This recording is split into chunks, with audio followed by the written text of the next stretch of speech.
My name is Brandis Strautman with Costa Mesa Brief, and we are meeting today with Wendy Leece, who is running for mayor of Costa Mesa. How are you doing today? Well, it's a beautiful day in Costa Mesa. Love the ocean breeze. It's quiet here at City Hall, and that's the kind of peace that I would like to bring back to City Hall. So first question we're asking everyone is, why are you running for mayor? Well, that's a great question. Well, I have lived in Costa Mesa for almost 50 years. I've raised 5 children here. They're all grown, thankfully. And once we came to Costa Mesa in 1973 and bought a house, I just didn't want to leave. And I got involved in the school district. I was on the school board from 1994 to 2002 and served 8 years, and really care about our youth, about our public schools and our neighborhoods. Public schools really do make a good community. And so I served and then took a little vacation, and I got appointed to the Parks and Recreation Commission and ended up being the chair. And then in 2006, I was elected to the City Council, and continuing my servant leadership. It was a rough 8 years.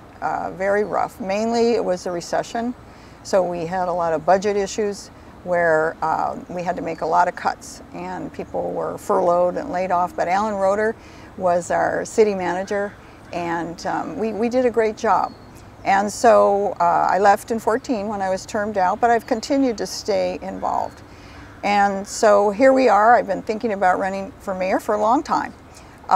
Because I believe the leadership skills that I have are what's needed now to restore peace and civility and unity to our City Hall, where we've had a lot of contention and it's been bitter, contempt for both sides, and I'm NPP.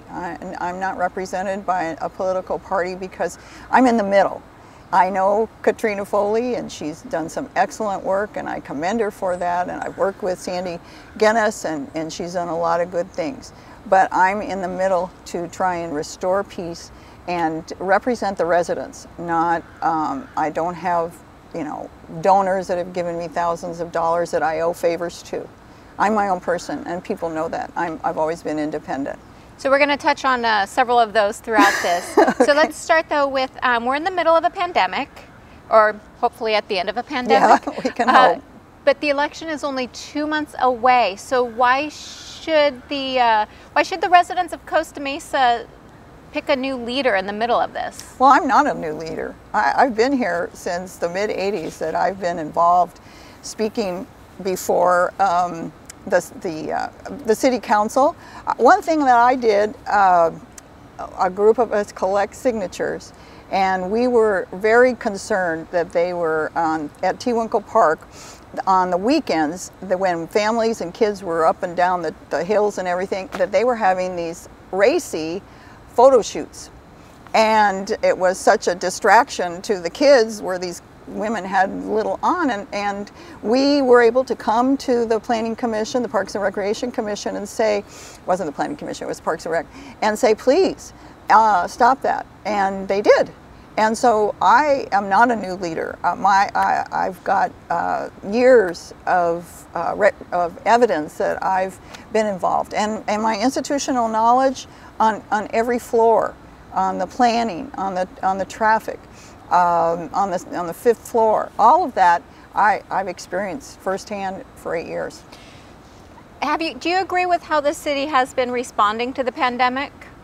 Well, that's a good question. I think that the City Council, and with Mayor Foley's leadership, and I think they've done a very good job. And the one thing I really think is outstanding is their ability to communicate with the Facebook Live and bring in experts. I wish the school board had done that, and I suggested that to Martha Fleur, and they didn't do that because parents are out of the loop as far as, but the city's done a great job. The one thing I disagree with the interpretation of the state's mandate on the masks is that I think they went too far by saying we're going to get fined $100 and put up these signs. I think people know the rules, and it's an individual decision. I don't wear a mask when I walk my dogs. I distance. You know, we are responsible people in Costa Mesa.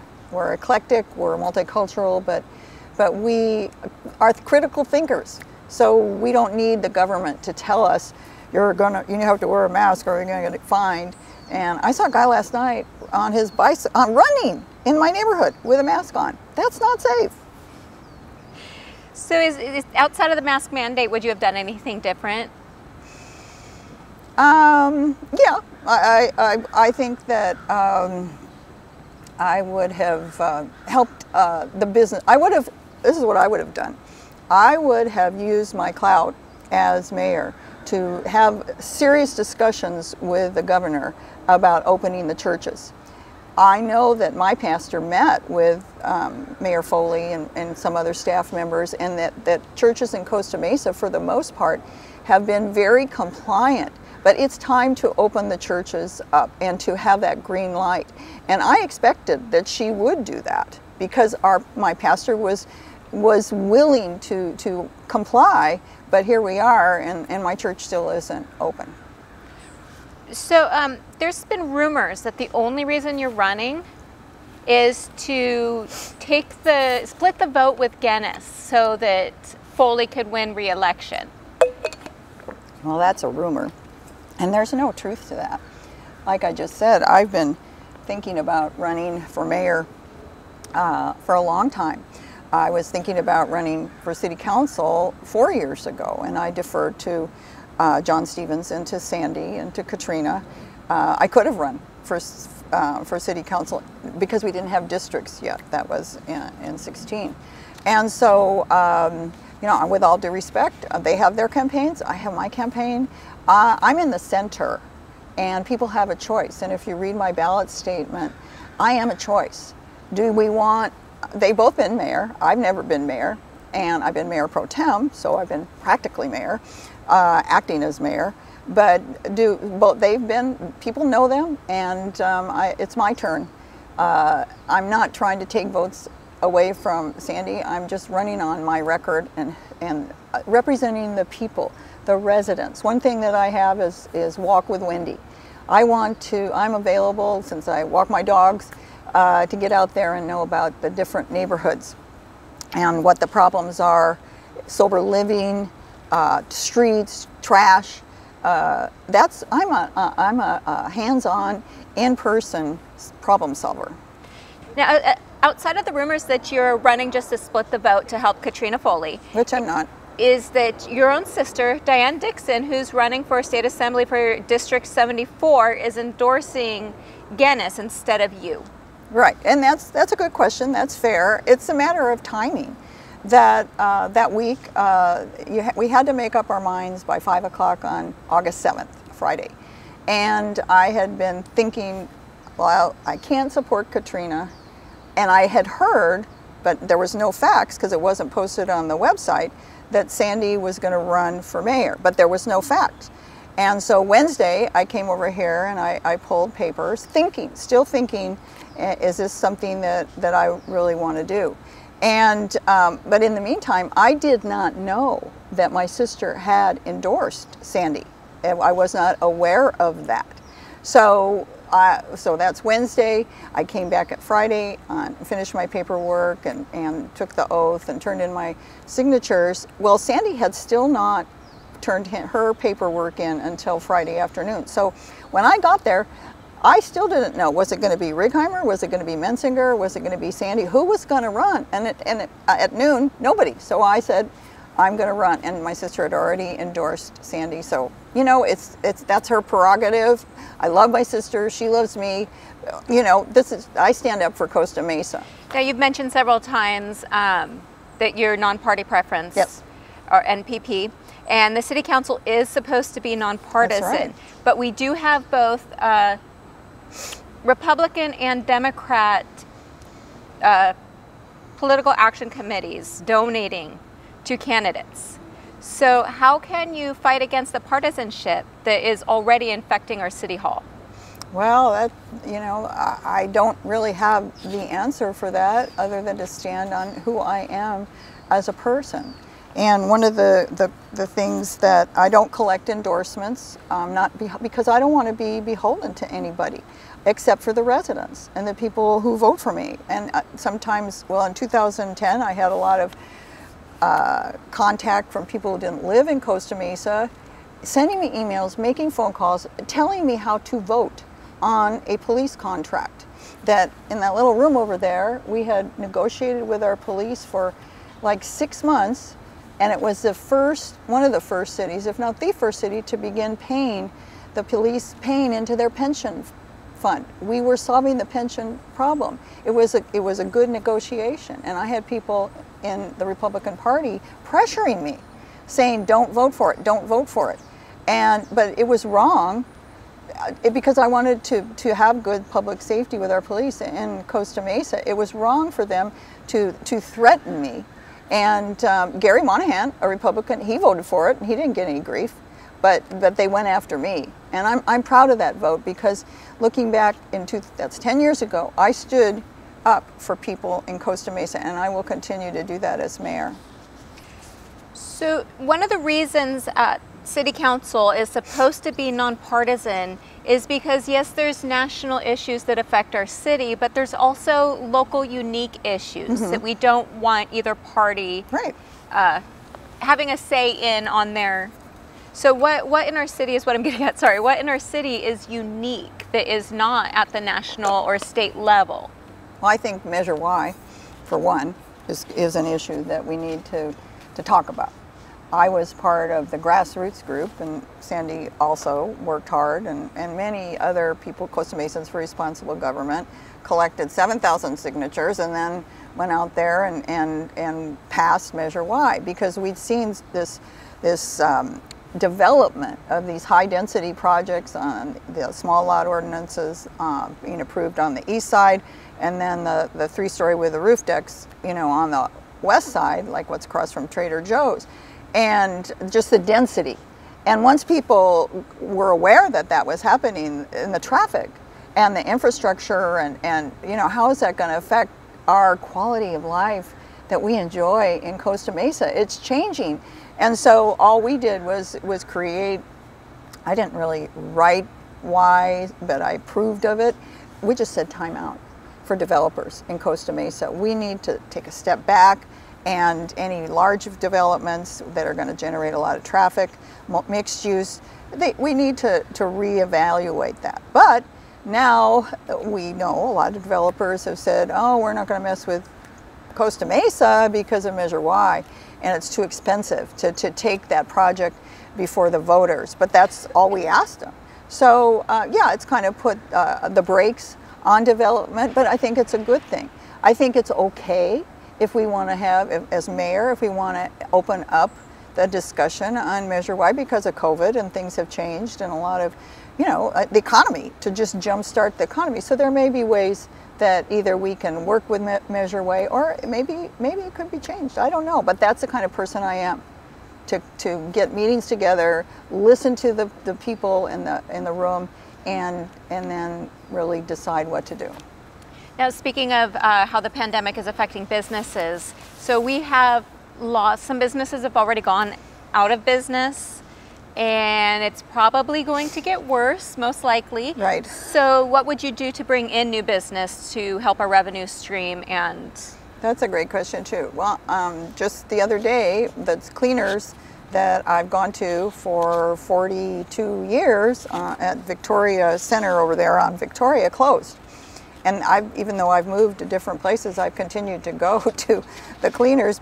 They're lovely people, and they do a great job. So now I'm experiencing, and my neighbors also had a restaurant in Huntington Beach, and they had to move back east. And so I think we are a city of great ideas. We are entrepreneurs. We have startups. We have ideas to grow businesses with the Chamber of Commerce. I think we need to first identify where those businesses are and what kind of business. How can we help? Shop Costa Mesa, even buy your gas here. Don't go down the hill even if you live on the west side. So there's a lot of ideas to have maybe a business roundtable and listen to other ideas. I don't have all the ideas. So with losing the businesses, until we could draw more businesses, the city's facing some major budget cuts. What would you cut? What would you do to either cut the budget or balance it? Well, that's a complicated question, and I'm not going to just talk off the top of my head. Wednesday at 4 o'clock, we have a FIPAC meeting. I am the vice chair of FIPAC, the Finance and Pension Advisory Commission, and I've been on that for 3 years, maybe 4. And it's a group of great minds that are financial experts that we look at. We've been looking before COVID, you know, at the budget, and then we've been advising the council. And within the last 2 years, they've really listened to us.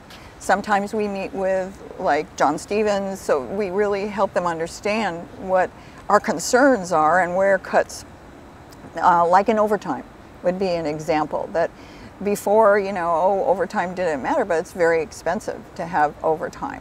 So I'm going to learn a lot on Wednesday. There's this one slate of candidates is saying, oh, we have this $30 million deficit, but I think we need to wait until Wednesday to see what is the gap, where can the cuts be made. Many cuts have already been made, and so we can't just say, okay, across the board 15%. We have to look, you know, at each department and see where more cuts can be. And thankfully, South Coast Plaza opened on Monday. My daughter bought a car at the Hollywood Boulevard, a car, so things are starting up. So I don't talk off the top of my head and just say, I do this. I get to the details of a FIPAC meeting and listen to what our staff is saying and then make comments. So there's been a group of people, most of them not even from Costa Mesa, that have been protesting outside of Mayor Foley's house. And in one of their protests, they tagged you on the Facebook Live. And I know I had questioned you on that, as were you there? And you said you weren't. Absolutely. Why were you tagged? Well, you know, somebody who had argued with me on Facebook had some really nasty things to say about me, 2 people. I don't have time to block them. I believe in free speech. And the person, I have a friend, she was a business owner here, and she lost her business, and now she's come back. She's just my friend. She thought I'd be interested, and I am interested. I would never go and protest at Mayor Foley's house. So the homeless numbers aren't decreasing, but they're not increasing. They're staying the same for about the last 5 years that I could see. I couldn't pull up numbers previous to 2015 for some reason. I don't know if it's the city website or my computer. So what can you do to address it that the city hasn't already done? 11 people were housed this month. So that's the goal, to end homelessness. It's hard to stop people who are homeless from coming to Costa Mesa because we're a wonderful place to live, and we love everybody. We have empathy, so that's why we have a homeless shelter interim, and we're building another one. So I think we don't look at the growth of homelessness. We look at how many people are being housed. We have wonderful social workers that are working on volunteers, Trellis. We've got the homeless storage place down there. So we started this. In fact, let me just tell you a story.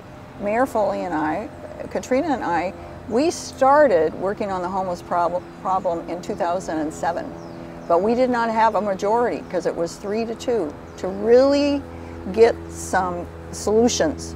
It wasn't until a few years later, when it got worse, that finally the majority decided, oh, we better do something, have a homeless task force. So I've been working on this for a long time.